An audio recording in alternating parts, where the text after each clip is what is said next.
Yes, children. Now let's see what is meant by close packing. Close packing in 1 dimension, 2 dimension and 3 dimension. Okay, this is what we are going to see now. Now let me explain that by means of simple coins. Coins you consider, you assume that they are all spheres. Now if I put it in line in a horizontal row, this is 1 dimension because I'm showing you only lengthwise. One dimension I'm using. So this is close packing in 1 dimension. Okay, right? Now if I want to explain in 2 dimension, then along with length I have to use one other dimension, say breadth. Okay, so I'm putting one more like this, right? Now if I put it like this, what do you see? Yes, you're going to assume everything as spheres, right? Okay, now here what you see, there is some gap in between, right? This is a gap, this is a gap. Okay, all these gaps are called voids, right? Now this is close packing in 2 dimension. Now close packing in 2 dimension may, if I'm say adding one more row, so this is all 2 dimensions because I'm increasing the breadth, right?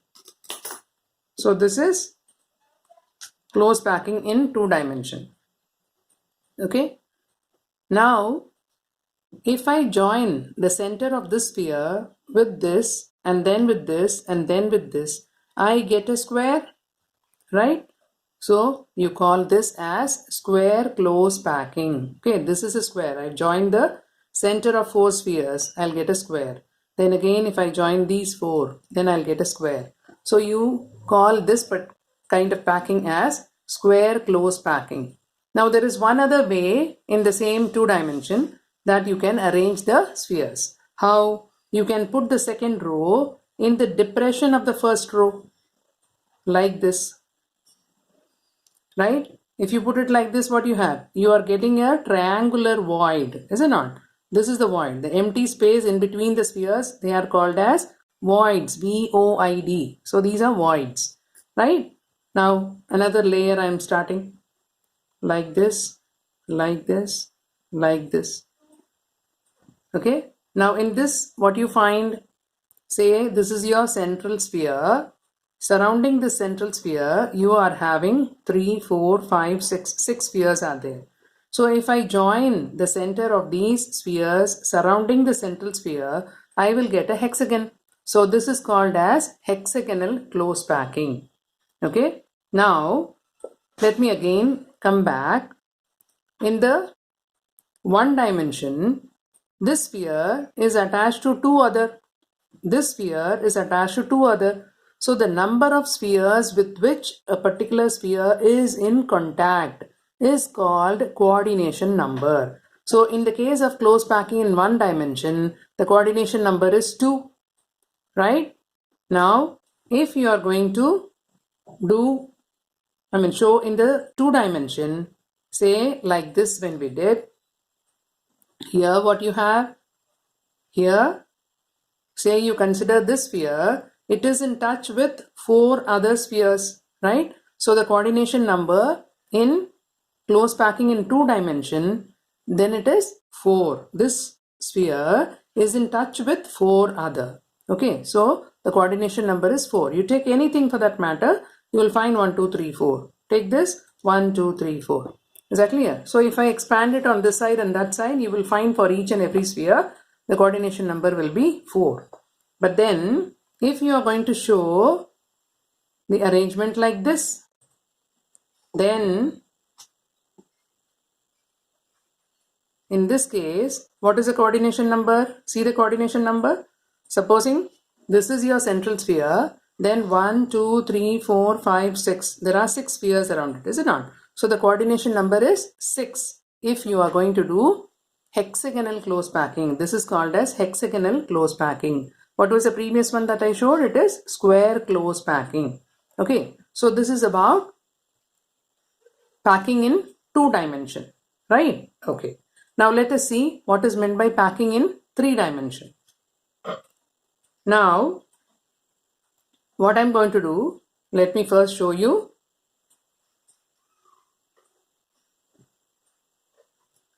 What is this? This is square close packing, right? This is square close packing. Now what I'm going to do, I'm going to put one more layer over it. Okay, I'm putting one more layer. Now you have to assume it in the form of spheres. I don't have balls here, so I'm showing you by means of coins, right? So please try to bear with me. So I'm going to put one more layer over this, and you find this empty space, it is the same thing, is it not? So even if I continue putting one layer above this layer, then I am developing a three-dimensional figure, because you have length, you have breadth, and when I am giving height, then I am giving the third dimension also. So that is close packing in 3 dimension. Okay, but then you will find these are the empty spaces in between, and this is again called as square close packing, is it not? You join the center of the spheres, you will get a square. And in 3 dimension, what you'll have? You'll get a cube. If you join it with the next layer, then you will get a cube, right? So that is square close packing, right? Okay. Now come to hexagonal close packing. How we develop the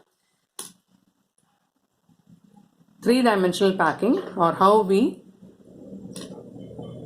can express the 3-dimensional packing in the case of a hexagonal close packed structure. Now this is your hexagonal close packing, right? Okay. तो ये हो गया. Now I'm going to develop one layer above this.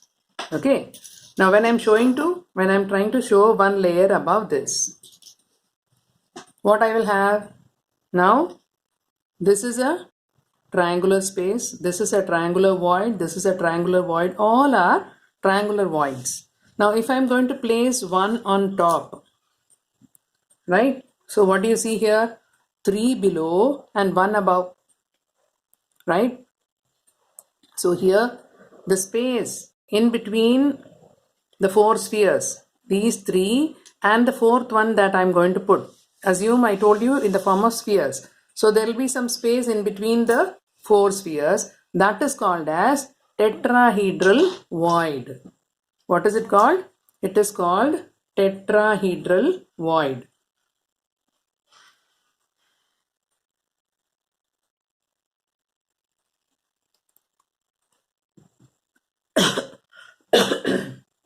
Now I am developing like this. I am putting one more. Again एक और tetrahedral void बन गया, एक और tetrahedral void बन गया, right? Now look here.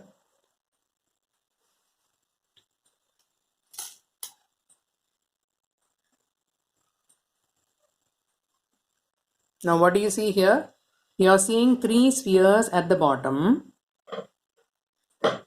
and 3 spheres at the top. In the beginning what I showed, 3 at the bottom and 1 at the top. That was holding you, that was tetrahedral void. Now here you see how the void is. Look at the void here. Yes, there is one void and above that there is another void. You see?